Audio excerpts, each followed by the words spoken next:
Di awal film, diperlihatkan sekumpulan orang berpakaian Santa Claus tengah berdiri di bawah guyuran hujan di bulan Desember di depan sebuah rumah tahanan. Rupanya saat itu, mereka tengah menunggu pembebasan seorang wanita bernama Gemja yang telah mendekam di penjara selama 13 tahun atas tuduhan kejahatan menculik dan membunuh seorang anak kecil yang bernama Wanmu. Pada masa itu, kasus Gemja cukup ramai diperbincangkan netizen, apalagi saat itu usianya masih terbilang muda, yaitu 19 tahun. Selain itu, kasus Gemja itu juga menimbulkan kehebohan di netizen karena dia dianggap sebagai orang yang lugu dan cantik. Selama berada di penjara, ia sempat mendapatkan julukan Gemja yang baik hati. Julukan itu diberikan oleh orang-orang di dalam lapas tahanan yang pernah dibantu oleh Gemja. Bahkan saking baiknya, Gemja tak pernah sungkan-sungkan menolong napi di sana. Salah satunya napi-napi yang sering dibully oleh senior. Selain itu, Gemja juga rajin merawat napi-napi lansia. Ternyata tingkah Gemja yang baik hati dan suka menolong itu ada maksudnya. Di mana alasan sebenarnya kenapa ia berbuat seperti itu adalah ia ingin mencari sekutu dan rekan supaya saat keluar dari tahanan, Gemja mendapat pertolongan dari mereka untuk menjalankan sebuah rencana balas dendam.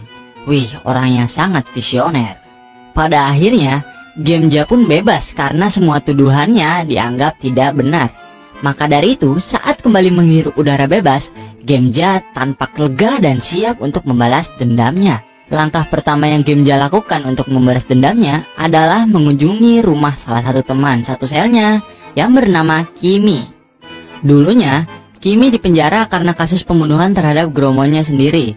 Setelah bebas dari penjara, ia yang mendapat bimbingan dari Gemja lalu memilih jalur halal dengan membuka salon kecantikan.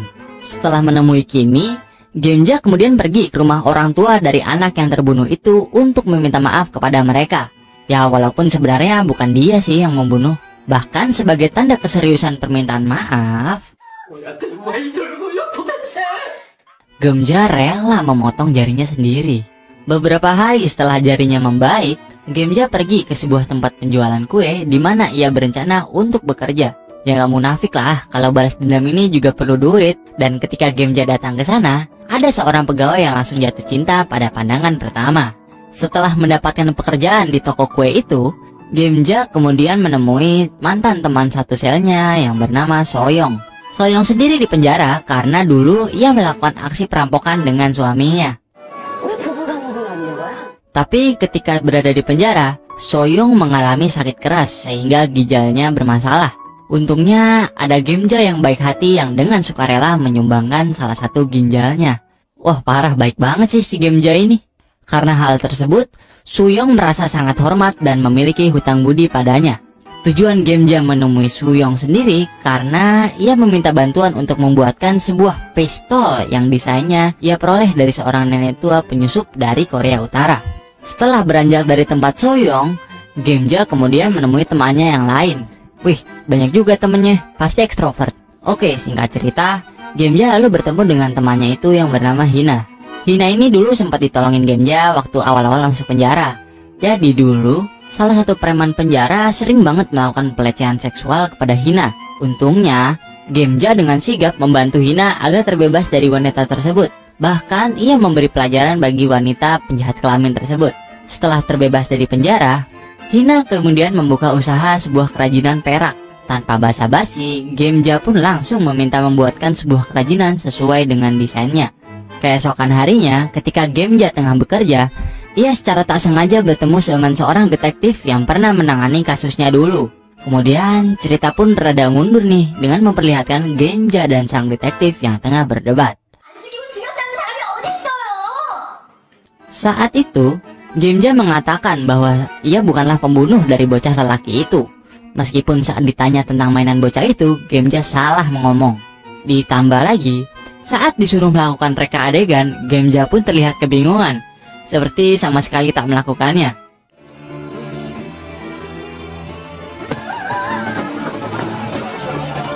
Lantas, apa yang membuat sang detektif ini percaya kalau Gemja adalah pembunuhnya? Alasan kuat kenapa ia rela mengaku sebagai pembunuh bocah itu masih berhubungan dengan masa lalunya. Saat masih duduk di bangku SMA, Gemja terpaksa mengandung anak hasil hubungannya dengan seorang guru. Namun saat ia sudah bersusah payah melahirkan anak itu sendirian, justru sang anak itu diculik oleh seorang lelaki tak bertanggung jawab. Laki-laki itu bernama Tuan Baek.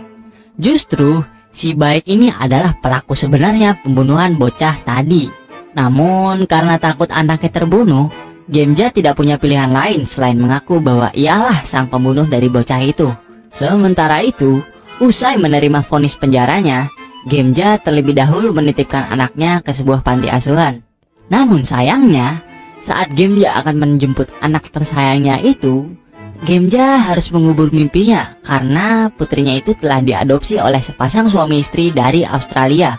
Apalagi peraturan di panti asuhan melarang Gemja memiliki alamat gadis itu di Australia.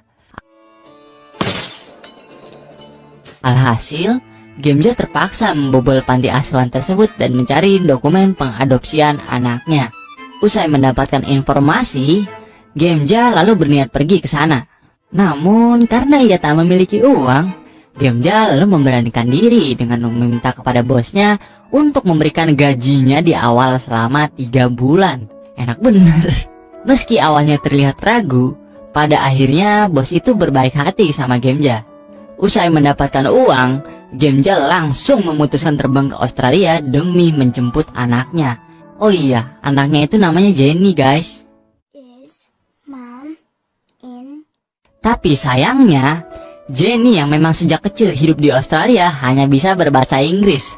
Jadi, Gemja ini agak susah ngomong sama si anaknya. Gak bisa bahasa Inggris. Tapi namanya juga seorang ibu yang punya naluri terhadap anaknya sendiri. Gemja pun mampu beradaptasi dengan Jenny. Sang anak pun ikut dibawa ke Korea. Beruntungnya lagi, orang tua Jenny baik hati dan memberikannya izin untuk berlibur ke sana. Alhasil, Jenny pun kini ikut dengan Gemja ke Korea dan tinggal di sebuah apartemen sambil menghitung hari saat Gemja akan mengembalikannya ke Australia usai misi balas dendamnya terselesaikan. Namun, tanpa sepengetahuannya, Jenny ternyata memiliki alasan lain untuk ikut bersama Gemja, yakni untuk mencari tahu alasan kenapa Gemja dulu membuangnya. Karena sampai saat ini, Jenny belum tahu tentang kenyataan yang sebenarnya. Di samping kedatangan Jenny, senjata pesanan Gemja pun sudah jadi. Ia pun segera mencobanya di gurun es dengan objek seekor anak anjing. Sementara itu, terlihat Tuan Bak, sang pembunuh yang saat ini bekerja sebagai seorang guru di sebuah TK. Jika dilihat sekilas, ia terlihat seperti bapak-bapak pada umumnya. Namun, jika Tuan Baik sudah ada di rumah, Tuan Baik ini akan berubah seperti seorang binatang yang selalu melakukan perbuatan gila kepada istrinya yang bernama Yi Jung. Selain itu, di tengah siksaan fantasi Shakes Mr. Baik, Yi Jung meminta izin untuk bertemu dengan seorang teman. Namun, siapa sangka, teman yang dimaksud Yi Jung itu adalah Gemja. Kedua wanita ini dulu rupanya berada di dalam satu sel. Dan seperti yang sudah kita ketahui, Gemja dulu pernah menolong Yi Jung. Alhasil, saat ia disuruh menikah dengan Mr. Baik setelah keluar dari tahanan, Yi Jung pun dengan senang hati melakukannya demi memata-matai Tuan Baik untuk Gemja. Wih, baik banget. Tapi sayangnya, pertemuan ini juga dimata-matai oleh seseorang yang merupakan pembimbing rohani Gemja saat di penjara, di mana ia sendiri memang sudah bekerja sama dengan Tuan Baik.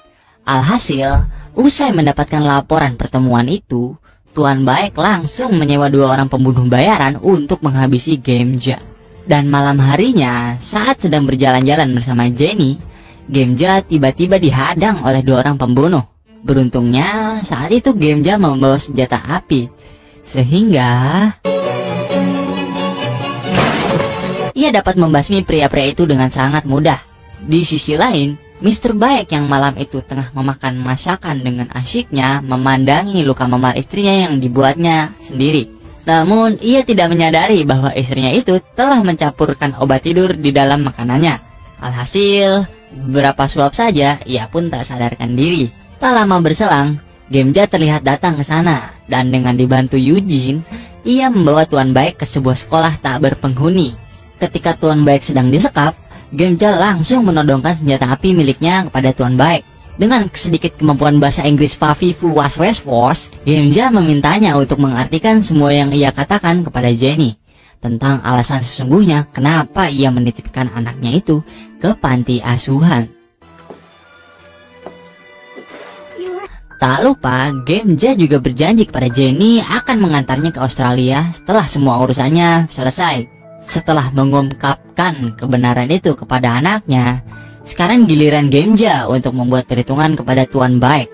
Namun saat akan membunuhnya, tiba-tiba ponsel Tuan Baik berbunyi.